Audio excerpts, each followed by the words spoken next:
एक से भले दो, दो, दो से भले तीन। दिल टूटने के बाद शुलू की हालत ठीक नहीं है। इसने ज्यादा जो पी रखी है। लिहान इसके साथ है। शुलू इससे पूछती है कि तुम मुझे फॉलो क्यों कर रहे हो? मैं तो बिल्कुल भी दुखी नहीं हूँ, तुम वापस चले जाओ।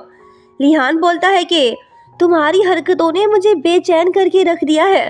तुम हर बार गलत बंदे को ही क्यों चुनती हो? शुलू इमोशनल होके बोलती है कि मैं ही हमेशा क्यों पीछे रह जाती हूँ? क्या इसलिए कि मैं अट्रैक्टिव नहीं हूँ? लिहान बोलता है कि तुम गलत सोच रही हो। अससन चैन ने तुम्हें कभी लाइक किया ही नहीं। उसके दिल में तुम्हारे लिए कोई फीलिंग्स थे ही नहीं। उसे प्यार के बारे में कुछ नहीं पता।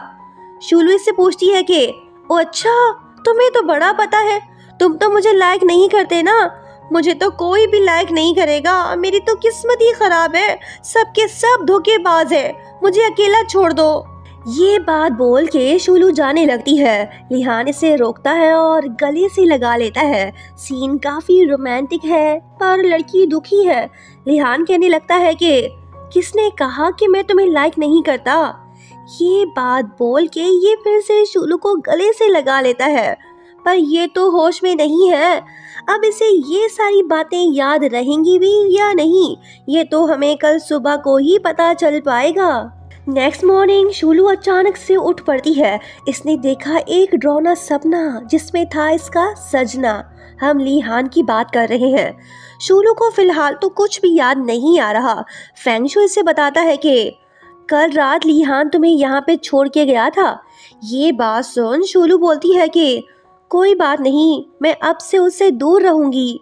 उधर दूसरी तरफ ये वाले भाई साहब काफी खुश दिखाई दे रहे हैं। अससन के पीछे हटते ही इसकी बारी आ गई। अगर शोलू की जुड़वा बहन ना होती तो आज ये ससुरा रो रहा होता और वो लोग हनीमून पे गए होते। खैर आगे बढ़ते हैं। जब लिहान अपने कार में ऑफिस जा रहा होता है तो तभी इसकी नजर शुलू पे पड़ती है। बंदा रुक जाता है और पूछता है कि लिफ्ट चाहिए क्या? तुम्हें ऑफिस छोड़ दूं? लड़की बोलती है कि थैंक्स, पर मैं ऑफिस से सिर्फ 10 कदम दूर हूँ। लिहान बोलता है कि ओके, तो मिलते हैं वहीं पे। ये बात बोल के बंदा चला गया।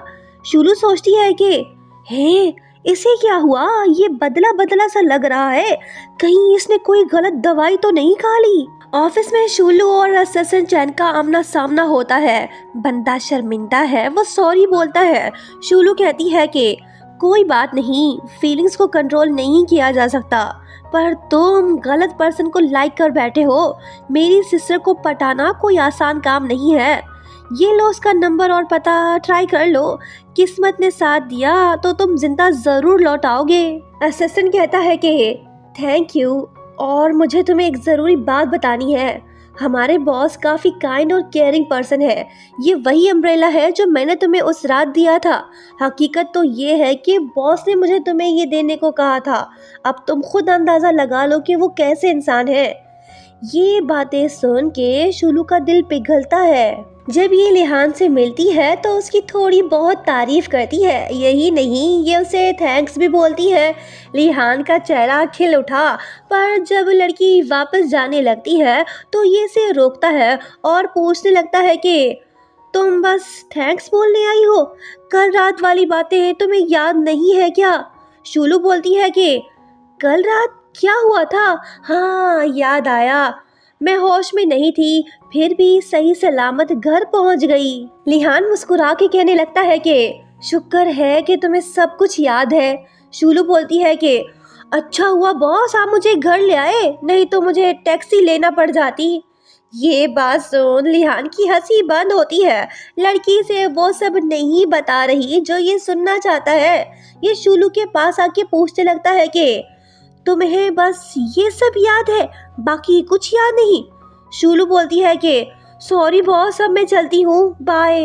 रात का टाइम है। शुलू अपसेट दिखाई दे रही है। तभी इसे मॉम की कॉल आती है जो इससे बोलती है कि बेटी कल सैटरडे है, वादे के मुताबिक तुम कल बॉयफ्रेंड को लेकर आ रही हो ना?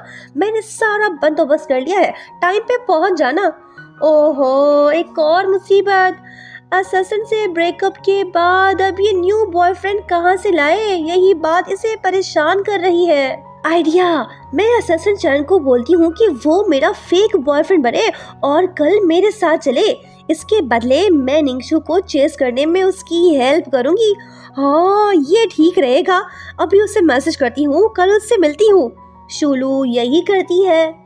सुबह का टाइम है, लड़की तैयार होके खड़ी है। ये अससन चैन का वेट कर रही है। तभी एक कार इसके पास आके रुकती है। अरे वाह, ये तो लिहान है। ये शुलू के पास आके कहने लगता है कि तुम्हें बॉयफ्रेंड की जरूरत है ना, लो मैं आ गया। शुलू बोलती है कि कभी नहीं। लिहान पूछता है कि क्यों, मैं क्यों नहीं।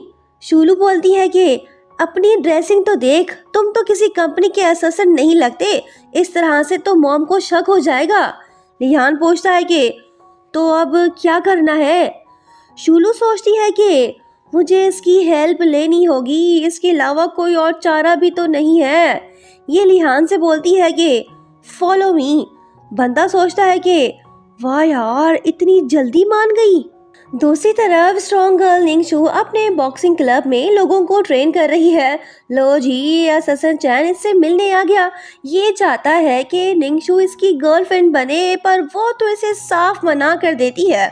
अससन बोलता है कि फ्रेंड तो बन जाओ। वो बोलती है कि मुझे स्टूडेंट्स की ज़रूरत है, फ्रेंड्स की नहीं। तुम यहाँ का मेंबरशिप ले सकते हो, मैं तुम्हें 20% डिस्काउंट दूंगी। मिस्टर चैन हंसी खुशी मेंबरशिप ले लेता है। फिर लड़की अपने बंदों को इशारा करके बोलती है कि इस ढक्कन को यहाँ से ले जाओ। दो हट्टे खट्टे लोग इसे उठा के अपने साथ ले जाते हैं। असिस्टेंट बेचारा चिल्लाते हुए कहने लगता है कि प्लीज निंगशु, तुम मुझे ट्रेन करो ना। वो बोलती है कि ये मुमकिन नहीं है, मेरी फीस एक्सपेंसिव है, तुम अफोर्ड नहीं कर पाओगे। फिर निंगशु अपनी सिस्टर का वॉइस मैसेज सुनती है, जिसके बाद ये अससन चैन को तैयार करके कहीं भेजती है। अब इसने उसे कहाँ भेजा और क्यों भेजा, ये तो हम आगे ही देखेंगे। दूसरी तरफ सीओ साहब शुलू के घर पहुंच गए, कार में नहीं बल्कि बाइक पे। शुरू से बोलती है कि तुम अभी भी ऑर्डिनरी इंसान नहीं लग रहे, लो ये मास्क पहन लो, फिर किसी को शक नहीं होगा। एक और बात, तुम्हारा रोल अससन का है, सो तुम उसी हिसाब से एक्टिंग करना, ठीक है। लिहान मास्क पहन के घर के अंदर दाखिल होता है, जिसके बाद वो होता है जो नहीं होना चाहिए था। नेक्स्ट पार्ट बहुत ही फनी होने वाला है, देखना मत भूलना। लाइक शेयर सब्सक्राइब कमेंट करते हुए जाना। Thank you so much for watching. मिलते हैं बहुत जल्द, बाय बाय।